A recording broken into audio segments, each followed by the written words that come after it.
Bueno, ¿me escuchan bien? Buenas tardes para todos.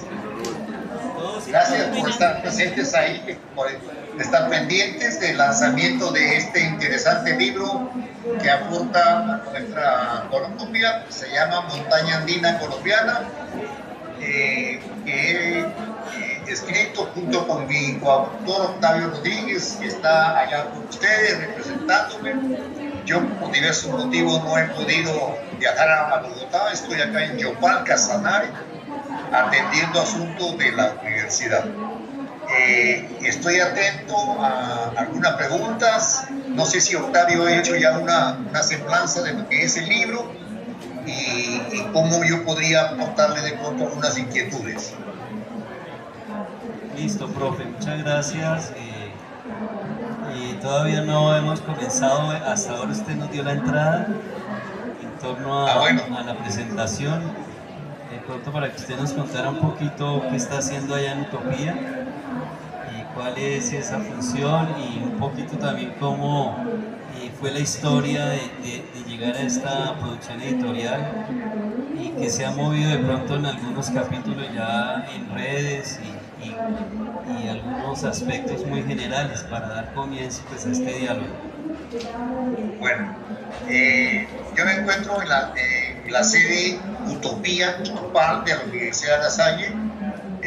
Utopía es un proyecto que ya cumple este año 15 calendario, 15 almanaques, 15 años de continuo trajinar en el sector rural. Es un programa que trabaja el tema de formación profesional de jóvenes campesinos. Nosotros los traemos aquí a Yopal de diferentes partes del país y los convertimos en profesionales ingenieros agrónomos.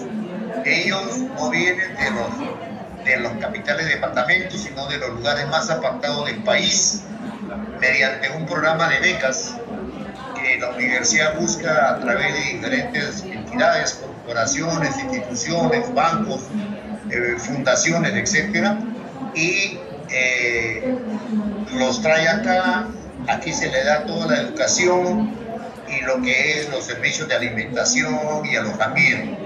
Estos muchachos trabajan acá, estudian acá 3 años consecutivos, son 9 periodos cuatrimestrales y al otro año, al cuarto año, ellos regresan a sus zonas de origen a implementar un proyecto productivo determinado, llámese yuca, plátano, maíz, etcétera, y a través del cual ellos interactúan con su entorno, con su vereda, con su municipio, hacen también un trabajo de investigación, hacen una labor de extensión rural o de proyección social y un componente también de agronegocio, de tipo empresarial. Y al terminar el cuarto año ya ellos elaboran su informe final y lo sustentan ante un jurado y se gradúan de ingenieros agrónomos. Hasta ahora tenemos alrededor de 500 ya egresados. Este año llegamos a los 500 egresados de ingeniería agronómica ya.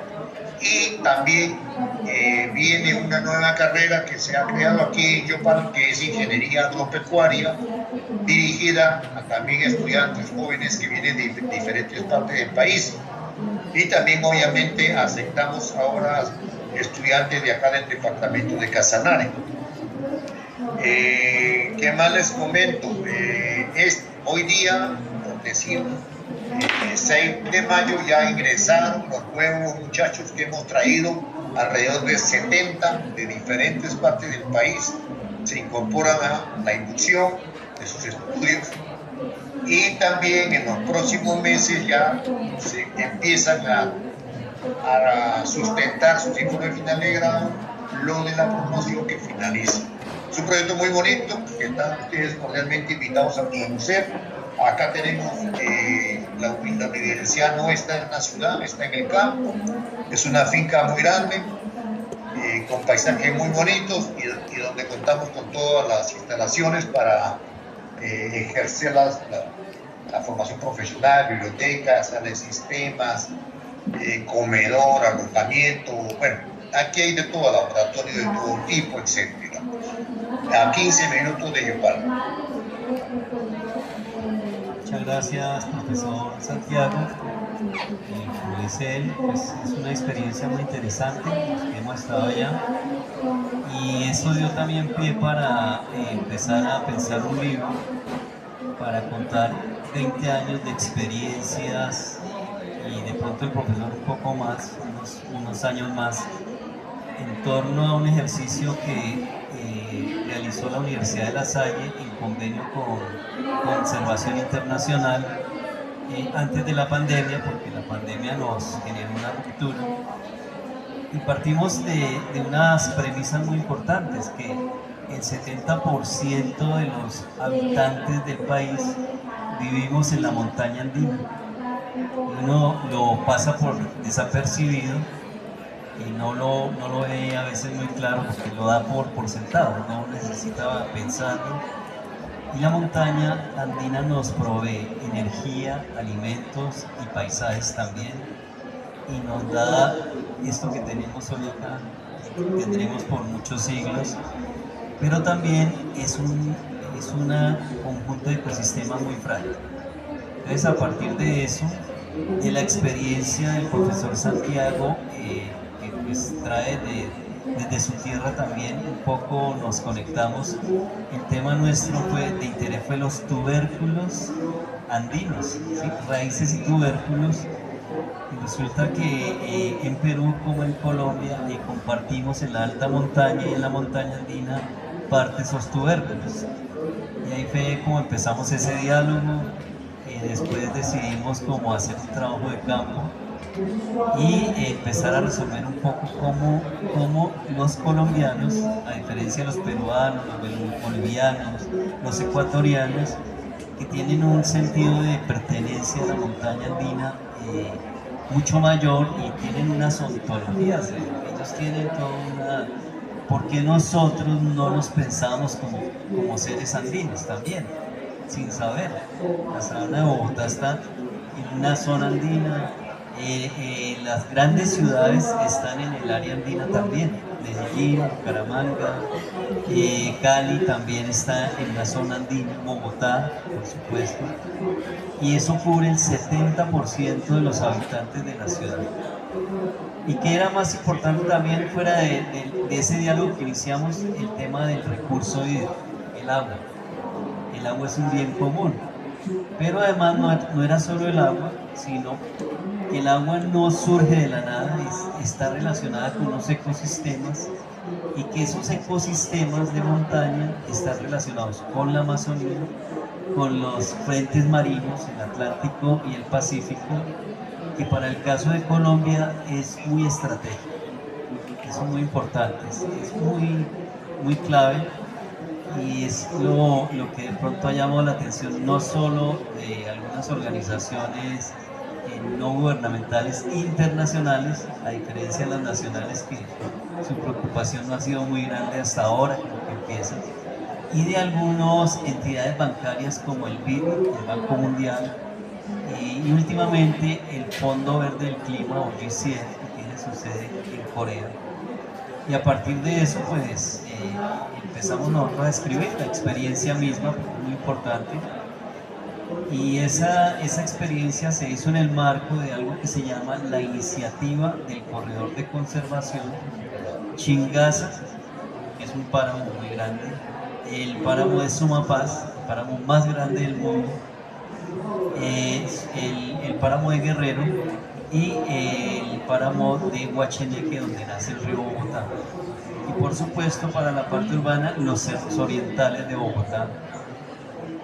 Entonces, en esos ejercicios académicos de contar quién era el corredor, pues conocimos al profesor Santiago, él se unió a eso y comienza a hacerse un ejercicio. Él decide hacer un ejercicio en un municipio que se llama Guatavita, para trabajar un poco cómo es la relación de la gente. Ahora el profe hará algunas acotaciones de qué fue lo que hizo técnicamente con estudiantes tanto de pregrado, de la maestría y del doctorado en ciencias agropecuarias. Y fue un ejercicio de 2 años trabajando con las comunidades, algo interesante que queda ahí escrito en el libro. Él haciendo unos recorridos de campo, mirando cómo era la relación que tienen las comunidades campesinas, las mismas instituciones con la alta montaña. Además se descubren unos escenarios muy bonitos a la gente que no conoce, ojalá pueda conocer, unas áreas que tienen una energía que creo que es ancestral también, especialmente lo que llaman el área de Vistahermosa de Monquentiva, que es un parque regional. Y todo eso se unió un poco con el profesor. ¿Qué más había ahí? Es una zona que se puede hacer ejercicios con mucha seguridad, que no hay problema, digamos, de seguridad. Lo subo hace muchos años. Es un área también que ha generado una serie de cooperativas y de emprendimientos que son interesantes porque son muy particulares dentro de, digamos, de los sistemas de producción agropecuaria. Hay una cooperativa colega, pongamos, que dentro de su producción agropecuaria de alta montaña, hoy tienen un procesamiento de quesos de exportación, ni siquiera se venden acá, o sea, es algo típico, digamos, de esa cooperativa, pero muy extraño para nosotros, apoyada por un holandés que les enseñó a hacer productos procesados de la leche. Hicieron reconversión también agropecuaria, de pronto sea de interés de muchos, pero han generado una amistad con el Parque Regional Vistahermosa de Monquentiva, una amistad con los osos de anteojos, con la fauna, y se ha recuperado mucho esa área porque la reconversión llevó a eso. Quería hablarles de por qué es tan importante también esta zona. El corredor de conservación son 22 municipios, 20 de Cundinamarca y 2 de la zona del Meta, San Juanito y el Calvario. Y su importancia es porque la montaña andina recoge la humedad que viene de la Amazonía, que es muy importante, la humedad y también los vientos que vienen tanto del frente Atlántico, ¿sí? El mar Caribe, de pronto es más cálido, y el sistema del mar Pacífico, que son corrientes frías. Y se vuelve una barrera a la montaña andina muy especial que le permite captar mucha humedad, tiene muchos pisos térmicos, y eso le da una riqueza ecológica por un lado, pero también unas áreas de unos climas que algunos son mediterráneos, otros más húmedos, y por supuesto los parques. Ese corredor pues tiene esa valía o ese valor, pero también se ha vuelto un área de provisión de bienes y recursos para Bogotá especialmente, y para casi 11 municipios que están en la sabana de Bogotá y que se han ido creciendo y que ya son ciudades intermedias. Entonces eso se volvió un tema de importancia hace unos 22, 23 años. La empresa de producto empieza a pensar de dónde vamos a tomar agua para ampliar el consumo de una ciudad tan creciente. Bogotá son 8 millones, pero alrededor son casi 3 millones, más Villavicencio también toma agua, más otros sectores. Entonces, eso nos llevó un poco a realizar un proyecto que es ese corredor. En el 2003 nace esa idea. Diferentes instituciones, encabeza el acueducto, pero la alcaldía de Bogotá, la gobernación de Cundinamarca, la CAR, Corpo Guavio, Corpo Orinoquía, Corpo Chivor, porque todos requieren algo muy importante, son el recurso agua. Pero el recurso agua, como les decía, no depende de sí solo, sino de los ecosistemas.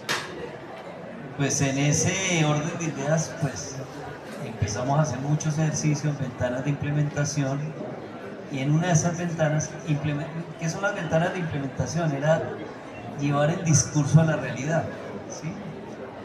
No decir hay que restaurar, hay que hacer cambios en los sistemas agropecuarios, no, había que generar eso en la práctica.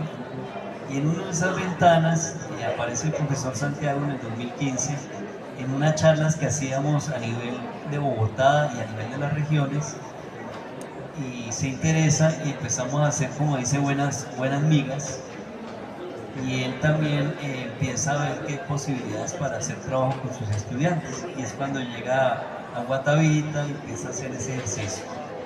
Ahí recoge mucha información, y ya en el 2019 empezamos a pensar un libro con varios profesores, pero esto es de constancia, porque hacer un libro, mire cuánto ha pasado. Empezamos a escribir, pero nunca se concretó hasta hace unos 2 años, por voluntad del profesor y por la mía. Empezamos a escribir y recoger toda la experiencia de los años de trabajo, de esos años que estuvo el profesor, y surge un libro de 148 páginas, digamos, más unos apéndices que son muy importantes, porque es la línea del tiempo de este corredor. Y ahí pues el profesor tiene, en la parte inicial del libro, hay un poco de historia de por qué la montaña andina es importante, en su papel continental, en su papel también regional en Colombia, y por qué esa área tan pequeñita de 606.000 hectáreas son estratégicas para todo el país, y por qué la han mirado muchas personas, a veces fuera del país, y no nosotros. Y esa parte está definida en los primeros capítulos del libro. El segundo habla un poquito de la historia del corredor como tal, su importancia hidrológica, ecosistémica. Y luego el tercer y cuarto capítulo es el trabajo del profesor Sáenz, que es muy interesante porque él empieza a analizar cómo son los sistemas productivos, cómo la gente se relaciona con los suelos, para él eso es clave. Empieza también a ubicar un poco el tema de las semillas y de tubérculos y raíces, cómo la relación en esa zona, el tema de la ganadería, el tema de las cooperativas. Ahorita el profe ya les contará un poco en detalle. Y ya en la parte final, en los apéndices, está la línea del tiempo, que son los 20 años del corredor, que además está, esa línea del tiempo actualizada está en las redes, tiene digamos, una demanda muy alta, no solo a nivel nacional, sino a nivel internacional. De hecho, esa línea del tiempo llevó a que nos invitaran a un evento en la China que se hace este año en junio, pero pues por recursos creo que no vamos a ir, vamos a estar a la distancia, ¿sí? Y finaliza con el instrumento que utilizó el profesor y el equipo de estudiantes y de posgraduandos y doctorantes en la zona. Pues quisiera que el profe nos contara un poquito ese reto que generó en la parte que hace en el capítulo 3 y 4, que es interesante porque es una invitación en torno a innovar por un lado, a generar algo que él logró también realizar, que es la extensión rural vista desde la gerencia. Es algo que es una especialización nueva también en la Salle, que creo que va de pronto con el tiempo a hacer maestría y hasta doctorado, porque esa experiencia de los campesinos lo lleva a que se requieren apoyos, se requiere gente que, además de acompañarnos en todos estos procesos de asesoría, sean extensionistas, o sea, sean amigos de los habitantes rurales. Y yo no digo campesinos, sino habitantes rurales, porque ahora hay mucho neorural, hay amigos del campo, hay nuevas organizaciones que generan reservas de la sociedad civil. Entonces, profe, yo quiero que usted nos comente un poquito de ese capítulo 3 y 4 en lo que nos escribió en esas líneas. Bueno, primero que todo, tomamos como Octavio este modelo de Guatavita porque pues es un municipio donde se ha visto un poquito más de desarrollo en Cundinamarca con esto de las organizaciones, las asociaciones productoras de leche, sobre todo, mencionó, también cultivos y industrialización de algunos productos, ¿no? Entonces tiene buenas vías vecinales, etcétera. Pero aún así, teniendo en cuenta la cercanía incluso a Bogotá, pues se detectó pues o se confirmó, realmente no se detectó, porque ya se conoce que nuestra región andina cada vez está más deteriorada.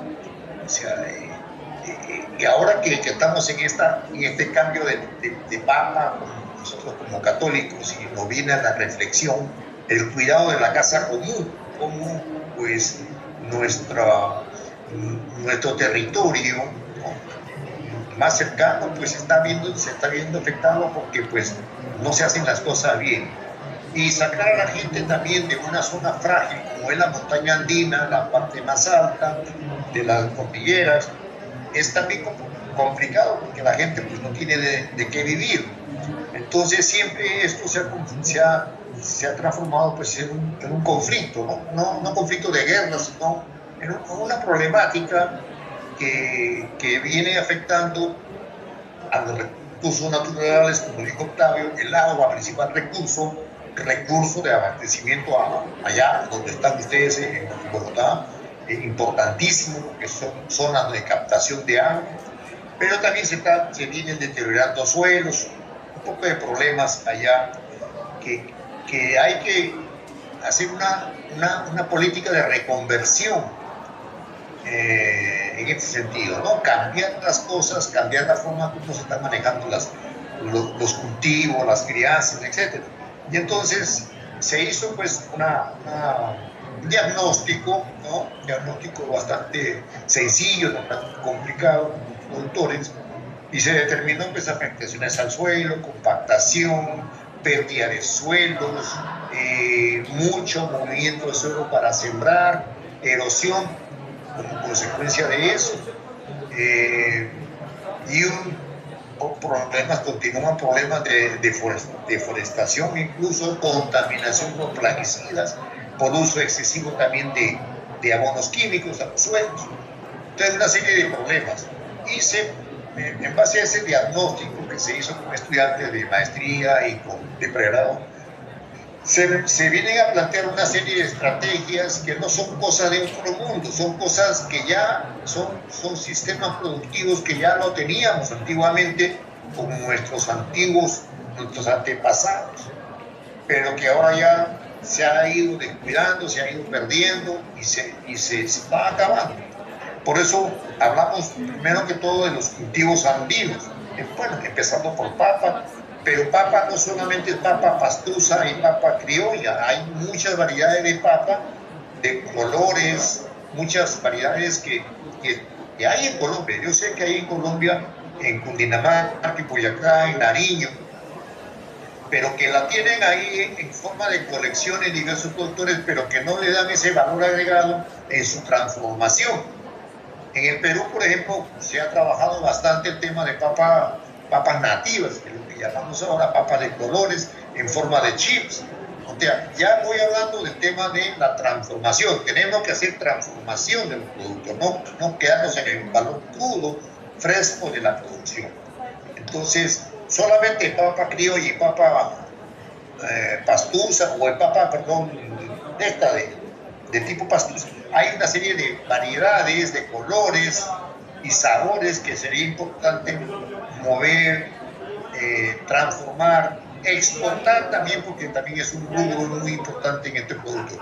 Al margen de lo que es papa, tenemos papa criolla para industrialización. O sea, hay que pensar también que fuera de Colombia hay muchos colombianos que están ansiosos de comerse ahora unas papitas criollas, que pueden ser en conservas, deshidratadas, ecuarinas, etc. Pero también hay unos tubérculos que casi que no los conocen en Bogotá mismo, ¿no?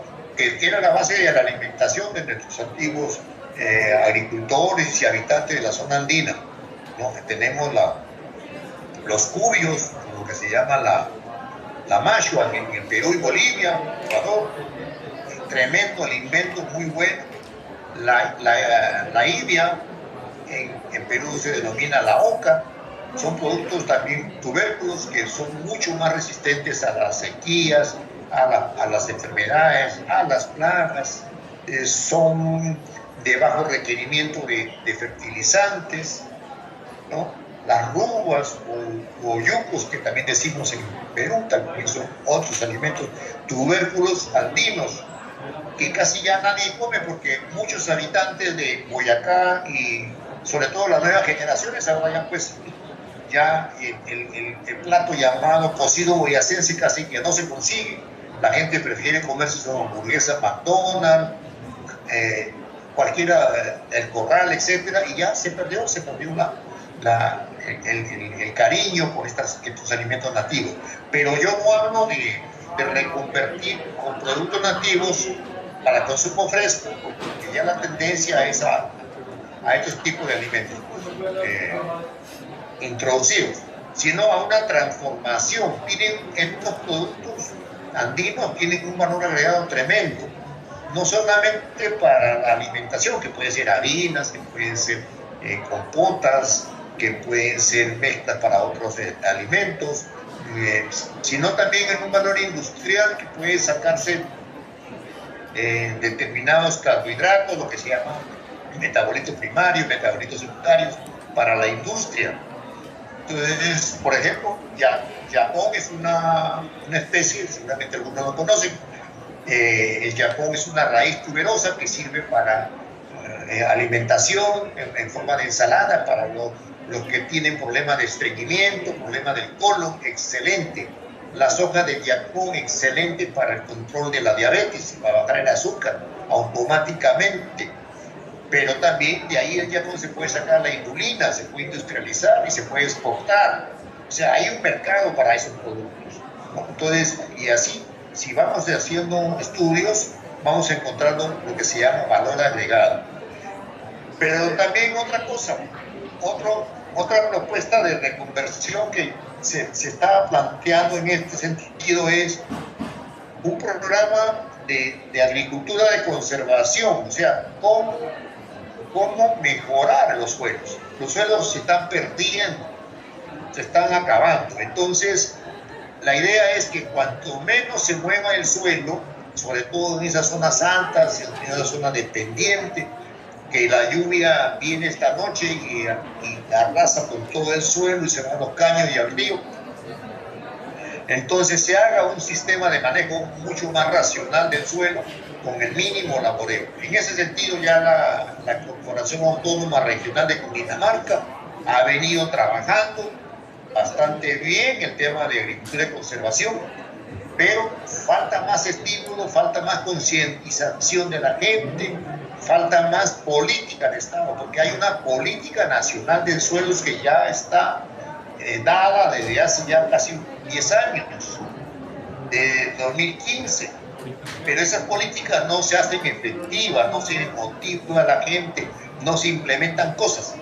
En Colombia tenemos muchas normas, muchas leyes, forma de trabajar, pero porque ya lo hizo el gobierno anterior, el que viene ya no lo toma en cuenta. Entonces tenemos que rescatar ese sistema de agricultura de conservación para manejar mejor el suelo, fomentar la biodiversidad, enriquecer el suelo, ¿no? Porque el suelo es la vida, es la comida. Las plantas no pueden funcionar sin el suelo. Entonces es muy importante eso. Pero también al margen de eso, también viene la implementación de estructurar nuevos sistemas productivos. Pero ¿cuál es el problema del país? Incluso de nosotros los profesionales del agro, veterinarios, zootecnistas, ingenieros agrónomos, administradores de empresas agropecuarias, ingenieros ambientales, que todo el mundo no considera sino la finca como unas plantas, como unos animales que nos interesan producir, unas plantas que tienen que dar una cosecha, pero no lo ven en la integralidad del agroecosistema. O sea, tenemos que cambiar la visión tan sencilla que todo el mundo ve en la planta, que ve el problema, que ve la visión reduccionista por una visión mucho más compleja, mucho más sistémica. Y así vamos a entender que si lo que usted le hace a la planta de cultivo no solamente le va a afectar a la planta, sino también al suelo, al agua, a usted mismo. Entonces tenemos que entender cómo funciona esa máquina que se llama agroecosistema. Las mismas universidades también tienen la culpa de formar profesionales al margen de eso, a pesar de que el Estado, a través de las pruebas AEPRO, tiene un manual, ¿no?, de producción agrícola donde están bien claras las disposiciones para que el estudiante de ciencias agropecuarias pueda manejar el tema de agroecosistema. Aquí en la universidad ya estamos implementando este tema. ¿Por qué? Porque ya viene incluso detrás de eso viene lo que se llama la transición agroecológica. Entonces tenemos que caminar en torno a eso. Ya el Estado colombiano desde el año pasado viene implementando las políticas nacionales para la transición agroecológica, para la agroecología. No quiere decir que vamos a ser orgánicos, jamás. Es imposible que todo el mundo haga orgánico porque es más costoso, los mercados son más reducidos, necesitan un poco de cosas, necesitan una transición de varios años, pero debemos caminar hacia fomentar sistemas sustentables o sostenibles de producción agropecuaria. No podemos quedarnos en el monocultivo con altos insumos, con contaminación de suelos, contaminación de aguas. Tenemos que hacer una diversificación productiva. O sea, en las fincas es mucho más interesante tener 3, 4, 5 especies diferentes, ¿no?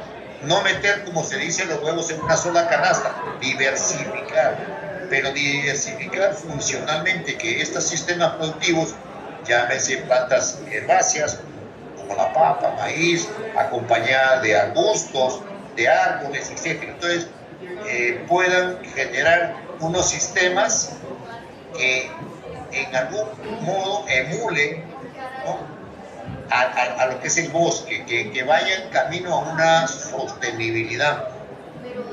El árbol debe ser un componente muy importante, entonces tenemos que ser amigos de los árboles y de los árboles productivos, obviamente, que crean este tipo de microclimas. Allá en la zona andina nos quejamos cuando viene la época de verano de las famosas heladas. ¿Por qué? Porque todos los suelos están, como decimos acá en Colombia vulgarmente, pelados, no hay árboles.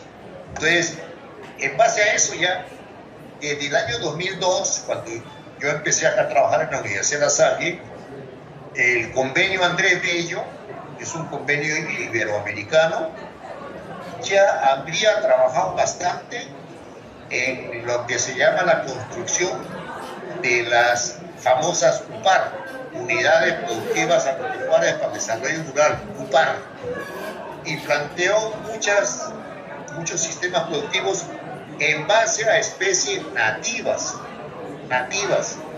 que antiguamente se usaban y ahora ya no se utilizan. Entonces es un modelo muy bonito para clima frío, para clima medio, para clima cálido. Pasaron los años, cambiaron los gobiernos y se olvidaron. Y ahí están los productos, ¿no? Ahí están las propuestas, ¿no? Son como planos de edificios, de casas que se ejecutaron, ¿no? Se hicieron los planos, pero nunca se hicieron los edificios, ¿no? Entonces, ¿por qué? Por dejadez mismo del Estado colombiano en no apropiarse de esos sistemas productivos sustentados. Entonces, ese cambio tiene que darse, pero hay que mirar al pasado en ese sistema, ¿no? Entonces, el otro tema, y no solamente esa diversificación se da en lo agrícola, sino también en lo pecuario, ¿no? En la alternancia con otras especies de diferente tipo. Yo doy el caso, por ejemplo, ahora último, me acuerdo que hace unos días, creo que el domingo pasado, el sábado, en la celebración de las cruces, apareció por el nombre de el laurel de cera, ¿no? Que hay gente que hace artesanías, las crucecitas, con unas hojas de laurel de cera. Resulta que el laurel de cera es una especie andina muy valiosa, que antiguamente los españoles, en la época de los españoles, la colonia, las pepitas, los fruticos de laurel de cera, los ponían en baño María y se despegaba una cera, y con esa cera hacían las velas que alumbraban las calles, las casas, los templos. no había electricidad obviamente. Ese laurel de cera tiene un potencial inmenso para hacer diversos productos tipo barniz, pinturas, etc. Y ese sistema esas especies se pueden crear en estos sistemas productivos. Pero todo no va a caminar, como dijo Octavio, sino va acompañado de un proceso de transferencia, de educación del productor, en una forma que se llama extensión rural. No es asistencia técnica, porque la asistencia técnica es solamente una receta. ¿Tiene este problema? Bueno, usa tal insecticida. Que mi vaquita se enfermó, póngale tal antibiótico. ¿No? Entonces, eso solamente es una asistencia muy común. Tenemos que cambiar el método de hacer eso, de transferir el conocimiento al productor.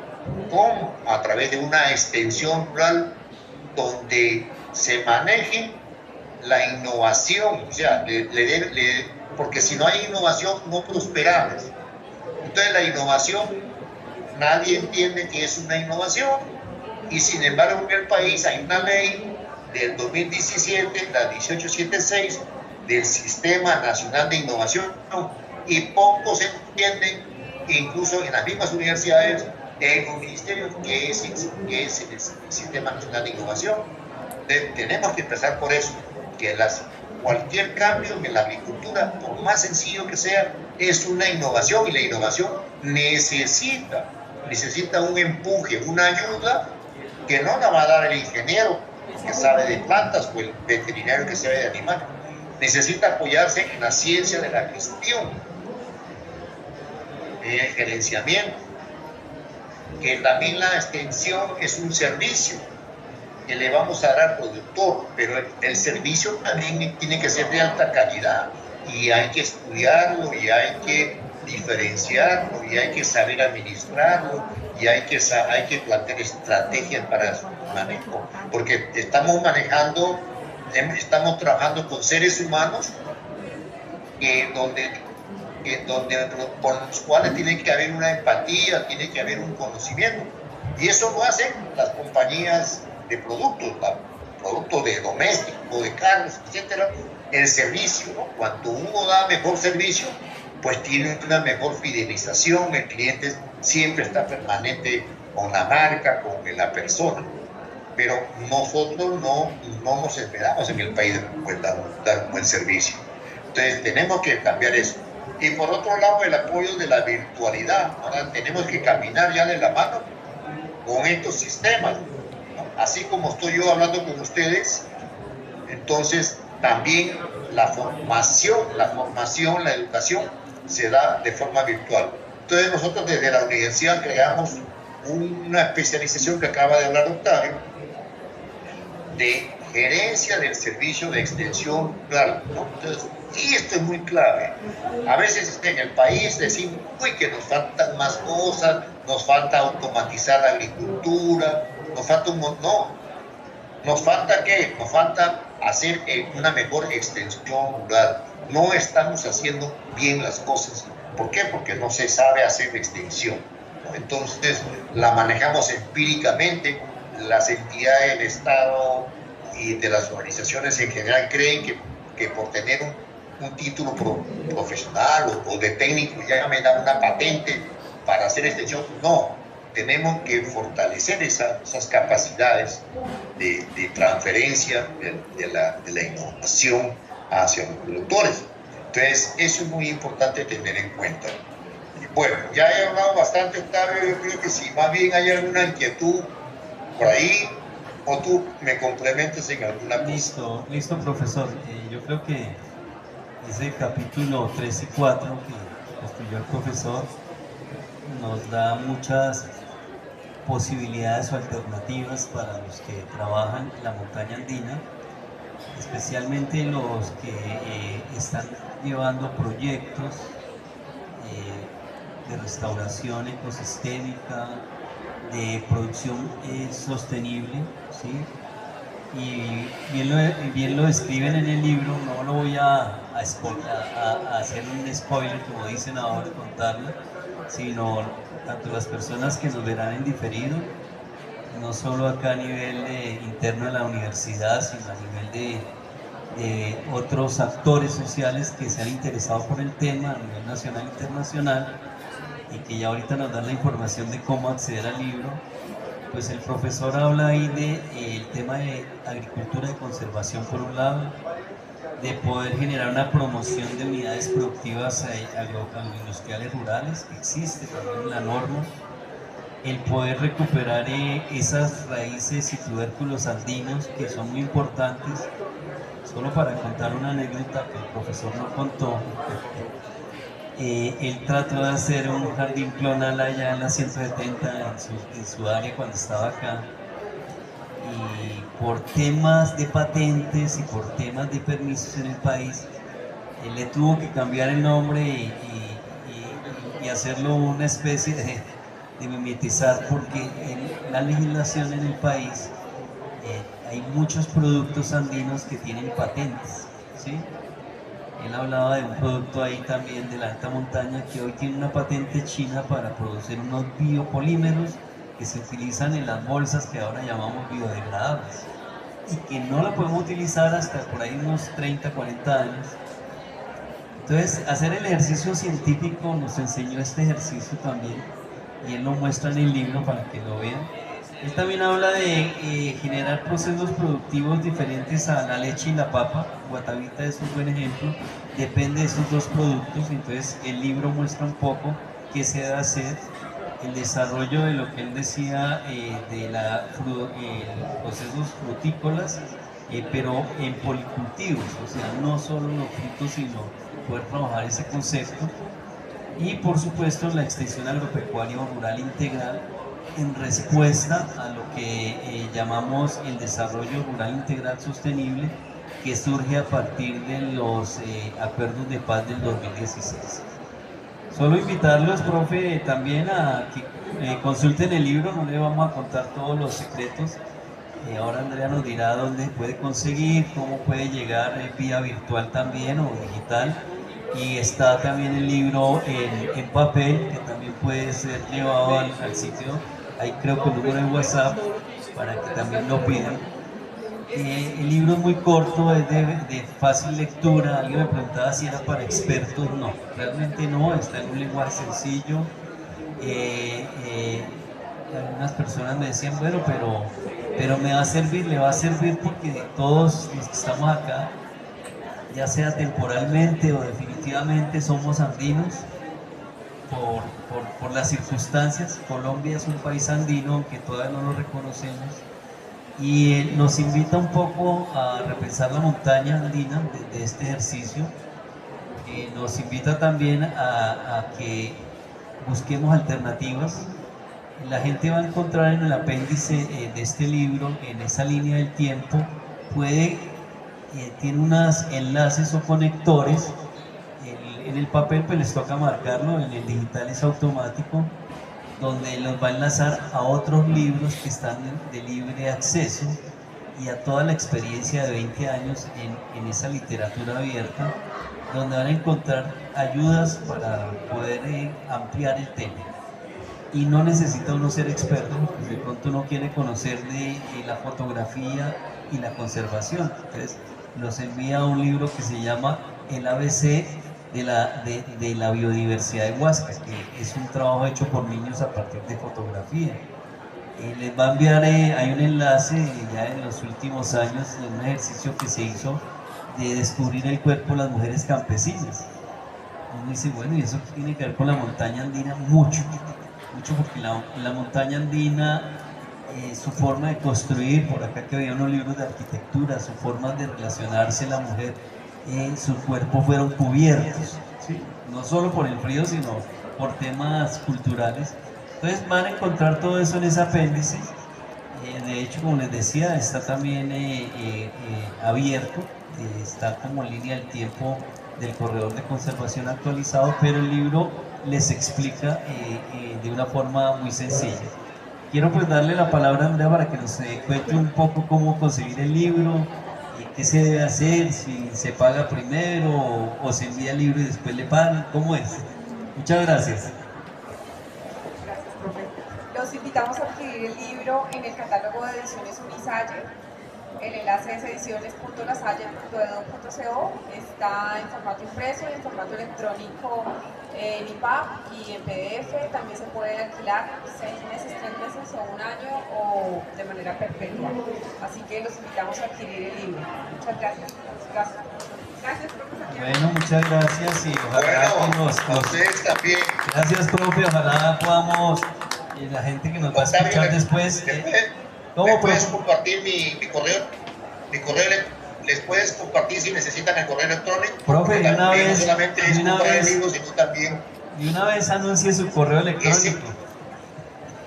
ssaenz@unisalle.edu.co. Repítalo, profe, para que cuando nos vean en el diferido, de pronto algunas personas estén interesadas, por favor. ssaenz@unisalle.edu.co. Muchas gracias, profe. Bueno, entonces ya para cerrar, pues agradecerle a la universidad, a la sección editorial acá de la universidad también que le puso fe al libro, y yo creo que ahora nos toca a nosotros es mover la comercialización. Una feliz tarde, o feliz noche o feliz amanecer para quien nos escuche ya en diferido. Bueno, gracias a ustedes.